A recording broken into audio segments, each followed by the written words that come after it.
Hello, everybody, and welcome to another edition of Inside Guns with your host, me, the Yankee Marshal. Today, I want to address a topic that came to me from a viewer. They asked me, what do I think is going to be the long-term effect of the coronavirus on local gun shops and individuals in the United States' ability to go to a local gun shop and buy a firearm to exercise their Second Amendment rights. Do I think that the coronavirus and lockdowns are going to wipe out a lot of gun shops? Well, the answer is I do think that. And I know that's sad to have to say that, but that's just the reality of business. The coronavirus is wiping out a lot of businesses right now. But one of the biggest risks, I think, to like local mom and pop shops, the backbone of the gun community, one of the biggest risks to them is politicians aren't idiots. And I think the Biden administration and other politicians that are anti-gun, they see the opportunity here. They know there's going to be a problem soon. That problem is during the pandemic and during the summer prior to the pandemic, etc., a lot of people were pumping up fear. And they were saying, buy, buy, buy, buy, buy. Well, that caused a lot of demand. Well, then they couldn't keep up with demand because coronavirus hit, shortages of shipping, shortages of materials, just nothing was available. So it really started putting a hurt on the gun industry that they couldn't get the materials after they had sold out a lot of their back inventory. So they didn't have things to ship to people. And that put a lot of gun shops out of business. I've seen it happen here over a few years in a Vancouver area. We used to have like 7 or 8 gun shops, decent sized ones. Now there's like one decent one and a couple little backdoor kind of gun shops. And, and one that's mostly arranged, but that's kind of outside the realm of what most gun shops are. So I've seen it happening here. And unfortunately, there's so many people in the gun community that have been conditioned to either, go to big box stores because they've got a $20 cheaper price on a gun, even though their mom and pop shop is right down the street, or go online because they think I'm going to save $100 or $50. It ends up after they pay all the fees and everything to bring it into a pawn shop somewhere, they end up saving probably $10 or $20. They do that. And they pretend like, I want the Second Amendment to survive and I want everything to be healthy and I want gun shops to survive, but not if I got to spend an extra $5. Unfortunately, that's very prevalent in the gun society, the gun community, I should say. So gun shops are already facing problems created by big box stores, by online shopping. And then when you add to it no inventory, no ammo to sell, and they make a lot of their money off ammo, they're screwed. And that's been happening a lot. And politicians see this. And believe me, I have heard from other gun shops that, even though there's like a big store across the street, the government doesn't give them any shit, but local governments all over the gun shop, if they see somebody standing in line without a mask or whatever, they just want to shut them down. So they're seeing this opportunity to go after local gun shops. So they're trying to extend, lockdowns and everything else. And they like that in some instances. In some places they're like, oh, this is bad. But when it comes to like gun shops and stuff, they're seeing this as an opportunity to starve them out. Big box stores, etc., they can wait this out. Gun shops, mom and pop shops, when they were already facing a populace that has decided to save a little money by going elsewhere, they're having a hard time riding this out. Politicians are seeing that, and they're giggling all the way to the bank. Which is why sometimes I wish people who are like anti-mask, etc., would just wear your mask. It doesn't matter if you're right or you're wrong. No one cares if you're right or you're wrong. It's just that why give the side that wants to keep things locked up ammunition to do so? Because a lot of times all they do is just use, oh, look at what these people are doing. We got to tighten things down. Don't give them that. Because like I say, they are using it to destroy gun shops. And it's going to happen. Because, like I said, once the coronavirus issues are done, once shipping's back to normal, once production gears back up, etc., demand is going to drop back off again. Remember the Trump slump at the beginning of the Trump administration where people weren't rushing out and buying guns because the fear-mongering wasn't happening as much? Well, that's going to happen again. And now, though, a lot of people have spent their wad trying to gather up ammunition, and they're not going to have as much disposable income to even spend on guns. And these gun shops are going to become extinct. And a lot of people I know right now are saying, who cares? I'll just buy from buds.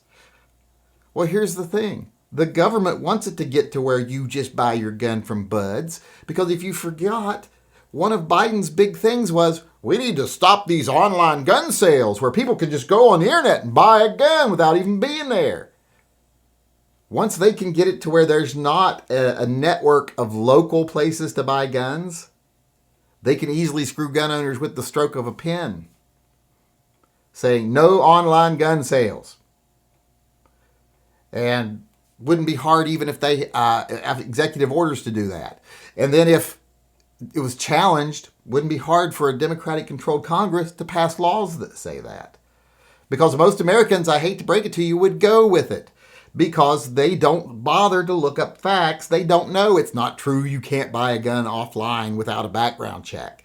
Because that's what they make it sound like without actually saying it. And that's what they make most people who aren't gun people think. That you can just go online and buy a gun and it just comes right to your house and no one ever checks anything. We all know that's not true. But there's no way we can counter that message because we're not in charge. So once they wipe out the mom and pop gun shops, they've got one other small obstacle in their way, and that's big box stores. And here's the thing about big box stores, and we've seen this throughout history. As soon as they get any negative pressure from anyone, they stop selling guns and ammo because they're businessmen. They're run by corporations and we call them conglomerates and private interests. And they care about the bottom line. And when the government starts giving them crap, or even a small special interest group like anti-gunners like that start giving them shit, they go, well, we'll just quit selling guns and ammo. You mean you're talking about those things that make up between 1.5% and 2% of our sales, right? And if we don't stop selling those, you're going to stop coming in and buying the work boots and the sporting shoes and, the tents and the sleeping bags that make up 98% of our sales. You're going to stop buying those things, the things that we make 50% profit on, 60% profit on. If we don't stop selling the thing that is 1.5%, 2% of our sales that we make maybe 5 or 10% profit on, well, hell yeah, we'll get rid of those in a second. We don't want anyone to be upset. That happens every time it becomes a thing. So once mom and pop shops are gone, it won't be hard to get rid of big box stores, and it won't be hard to get rid of online sales. And unfortunately, coronavirus right now has given the anti-gunners a leg up on getting rid of the mom and pop shops. So if you really care about our rights and you care about the availability of firearms, you should care about your local mom and pop shop. Like I say, I know many of them that are getting extra scrutiny from the government right now, while there's stores right next to them that they don't care if they have people in line with masks off or anything like that. But they have people driving past their store every day taking pictures to try to show that they're doing something wrong. Because like I said, the government sees this opportunity. But it's also just not the government seeing the opportunity. It's also the fact that the coronavirus has been really bad for small businesses. So let's go a little extra out of our way to support these small businesses if we can, especially when things get back in stock and demand starts going down. And if you do buy a gun, please buy from local gun shops because, like I said, they are the backbone of the Second Amendment, and the government is seeing coronavirus as a perfect opportunity to get rid of them in one fell swoop. All right, everybody, with that being said, I want to move on to my favorite part of the show, gun talk. Although today it's not really going to be a separate segment. I'm just going to continue what I was talking about a minute ago, just in a little bit different way. Because I had someone ask me the other night in a live chat, hey, where do you buy your ammo online? And to that, I answered, I don't buy my ammo online. I never buy ammo online unless it's a special event or a special occasion. I buy my ammo local. In fact, I buy from a local manufacturer who sells it local. I buy from Minuteman ammo. That's pretty much all I buy these days. I have enough of my, specialty carry rounds and stuff. And plus the Minuteman stuff is good for range and for self-defense. And I'm doing a little commercial here for them. I hope they appreciate that. But Minuteman ammo, that's who I buy, and they're made here in Washougal, actually. The place is right down at the end of my road down here, right in the valley below me. I can hear them on weekends up here having a good time while I'm not all left out of it. But I wanted to tell people, I don't buy my ammo online, and you shouldn't either. I know people love to do it because I saved 10% or I saved $80 or whatever. Yeah, but once again, you're putting mom and pop gun shops out of business because that's where they get a lot of their profit is from ammo and accessories. A lot of times they'll get 10% on that gun. You'll walk in, you'll buy a $500 gun. They'll make $50 off that. But then you'll buy a holster and 3 boxes of ammo. They'll make $80 off that because they got a higher profit margin on those. And that's what they need. They need those things to stay alive. So I have said this before. I'm not trying to shame anyone that buys their ammo from big box stores to save a little bit of money or online to save a little bit of money.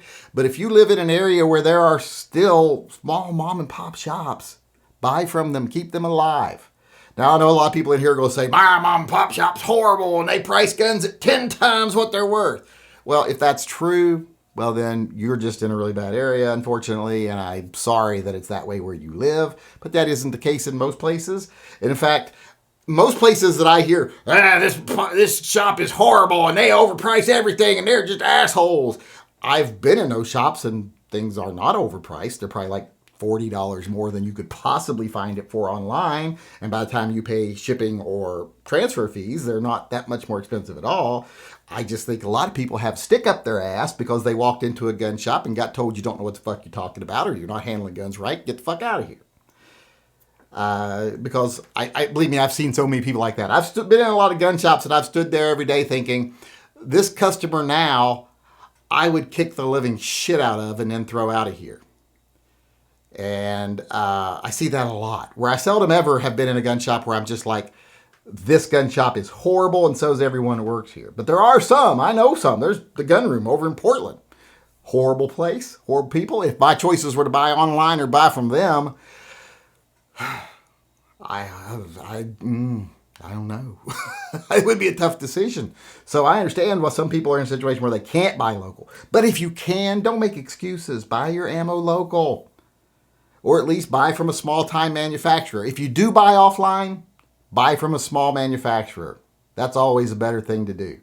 Find somebody that you know makes ammo in your state. Order from them. Like if you've got like Fort Scott in your state, which I don't think you do because I think they're in what state are they in? I forget. But buy from them. Try to keep that money as local as possible because that's what keeps businesses alive. But if you can, buy it from gun shops. Gun shops, like I say, are the backbone of the industry. And if they go away, our rights are going to be endangered. And ammo is one of their biggest money-making opportunities. Every time I go to a gun shop, if I'm not buying something else or doing business, I try to say, well, I'm at least going to walk out of here with a box of ammo, even if it's just a $20 box of ammo. And that builds up after time, all those little boxes. I went through, when I sold my last car, when I traded in my Challenger, I had to get a big box and load probably 20 or 30 boxes of ammo in it that I had just bought 1 or 2 at a time when I would stop at Sporting Systems. And I had this giant box of ammo we had to get out of the trunk because, I just picked it up a little bit at a time. It adds up. But like I say, buy it local. Buy it at your local gun shops if you can. We need to start paying more attention to local gun shops and trying to keep them alive, especially the good ones. And I've never understood people who will gladly spend $100 a month sending it to national gun organizations just so the people who run it can afford their summer home, but they scoff at spending an extra $5 on ammo at their local gun shop. Come on, let's get our priorities straight. Local gun shops are far more important to the Second Amendment than these big national organizations. Far more important. So please buy your ammo local, because when people ask me, where do you buy your ammo online? I don't. To me, that's sacrilege. Everyone should find someplace local. Buy your ammo there. No, yeah, maybe you're spending 5 or 10% more, but it's going to a good cause. Consider that your donation to the fight, as far as I'm concerned. But buy your ammo online, because believe me, in the long run, I think it's going to make a big difference if we can keep these local gun shops alive. All right, everybody, I want to end the show today with our pet rescue of the day. And today we have Roxy. And Roxy was rescued by Eddie B. Now, Roxy actually started out here local to me in the Portland area. Well, I'm across the river from Portland, but you know what I'm talking about. And eventually, after living multiple places, having quite a life, worked her way down to Southern California, I do believe, where she's now living in a retirement home. Well, she's not retired. The people who have her are living in a retired home, and she's there with them, which is good, I think. I think it's good she moved from Portland to California because I am sick of those California dogs coming up here to Portland and bringing their liberal California dog ideas up here. Like, that's not your bone, that's everybody's bone, and blah, blah, that kind of crap. So I'm kind of glad to see it go the other way around. And also, I think maybe Roxy needs to be in a retirement village. It makes sense because apparently she's racist because her owner says that she does, and not like coyotes. And I don't know why, but when a dog don't like coyotes for no reason, that's to me like saying, they're taking our jobs. It's that kind of mindset when you don't like, they're coyotes are coming up here from Texas and taking our job. That kind of thing. So I think that's the dog equivalence of racism when they don't like coyotes. But even though she might be a little racist, Roxy looks like an awesome little puppy. And I just wanted to say congratulations to her for finding her forever home, even if it's taken her quite a travel. At least she's got to be with the people she loves, and I'm sure she's loved every minute of it. And I hope she enjoys her retirement down there in Southern California. And like I said, congratulations to her, and thanks to Eddie for giving her the life she has. All right, everybody, that's our show for today. I hope you enjoyed it, and I hope you come back again tomorrow. Until then, I just want to sign off as usual by saying, as far as the state of the world today is concerned, it is what it is. It could be a lot worse, trust me. But it could still be better. And if we as a community start to ignore the fearmongers, the profiteers, the fake activists, the people who just want to make money and not serve the Second Amendment, the ones that want to manipulate you through fear, if we ignore those people and fight smart and hard for our rights in this country and keep level heads about us, what things will be for people who value the Second Amendment and freedom in general in the very near future is better.